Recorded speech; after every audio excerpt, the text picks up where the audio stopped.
It really is an absolute honor for me to be here this afternoon. Really, because this event and what we're doing here this afternoon signals and signifies a major step, yet again, in the development of the agricultural sector in Trinidad and Tobago. Professor John Spence on Monday, when we had some media awards, actually said that he mentioned that he has been in the agricultural sector since 1954, I think, when he joined the ministry as a research assistant.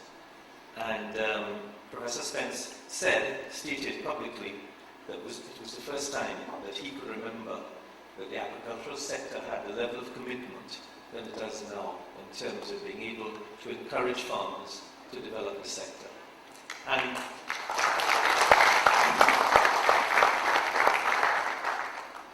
And really, that has to do with the approach, essentially, that the ministry has taken over the last 15 months since we came into office. When we came into office, I think the chairman mentioned, food inflation ran at around about 17%. Ran at around about 17%. And most of you will know that inflation is driven primarily by the price of food, both locally grown and imported food. Today, thankfully, as the Governor of the Central Bank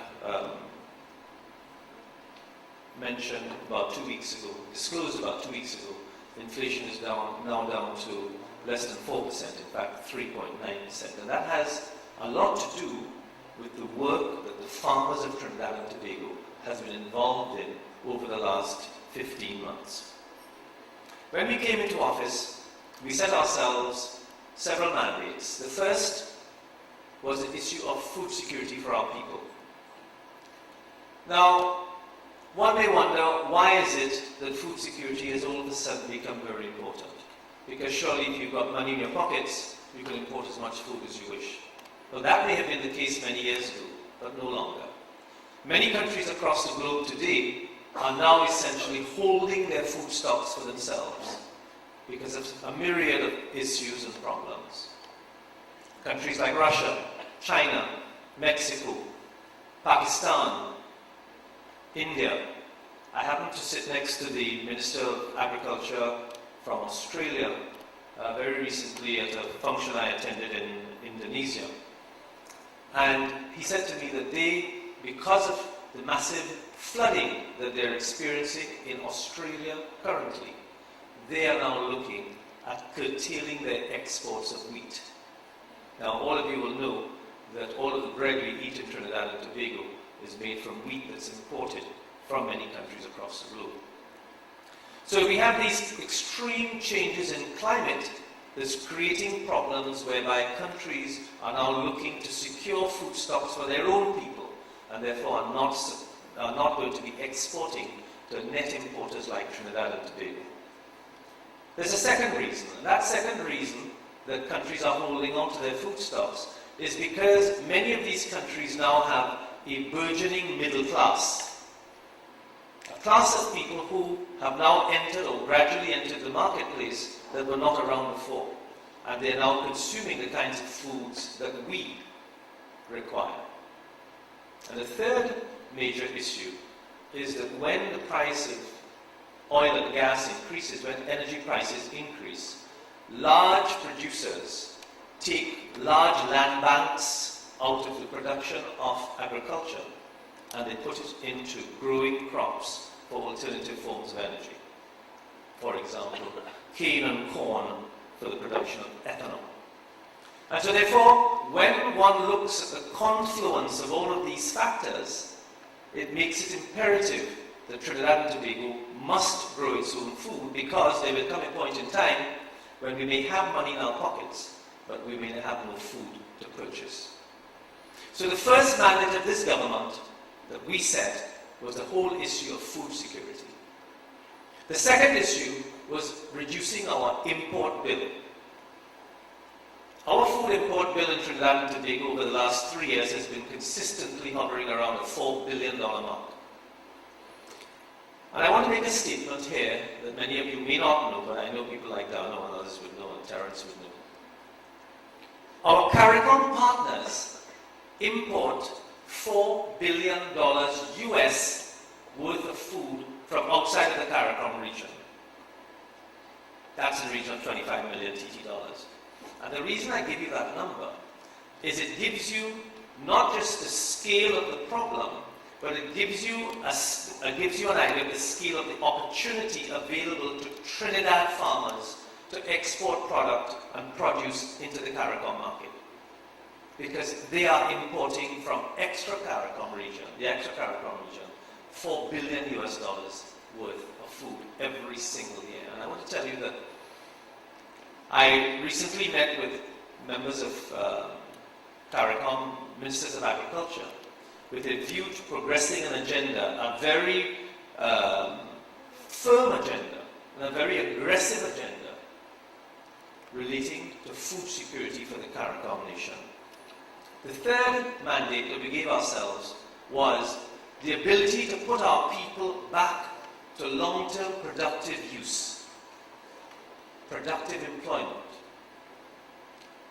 Minister Ramdar Singh, when he was here earlier on, mentioned that the Prime Minister has now split the URP into 3 ministries: Food Production, Land and Marine Affairs, Ministry of People and Local Government being the third. And we intend to make sure that those people who come into the URP to do agriculture, they get a skill, they learn something, so that they themselves can grow food for their families, but also they themselves could become farmers in their own rights and entrepreneurs in their own rights. So we're not just providing them with short-term employment, but we're giving them a skill for the long-term benefit of themselves and their families and the country as a whole. And the fourth area, and the fourth mandate, was the diversification of the economy away from oil and gas. Many of you will know the long story of how many years we've been talking about diversification of the economy away from oil and gas and into something else. And agriculture is now going to be used as the primary engine to diversify the economy away from oil and gas.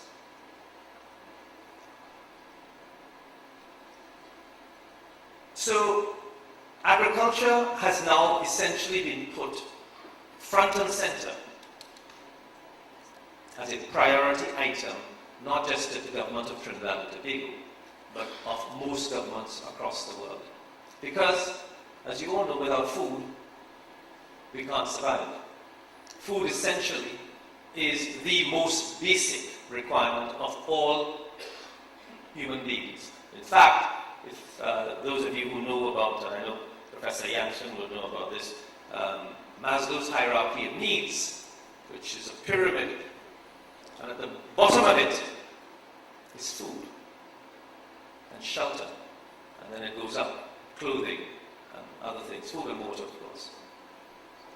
So food is at the basis of all of it, and therefore it's absolutely imperative that we understand as Trinidadians and Tobagonians how important it is for us to consume and to grow more food locally. I want to tell you that on Wednesday, I have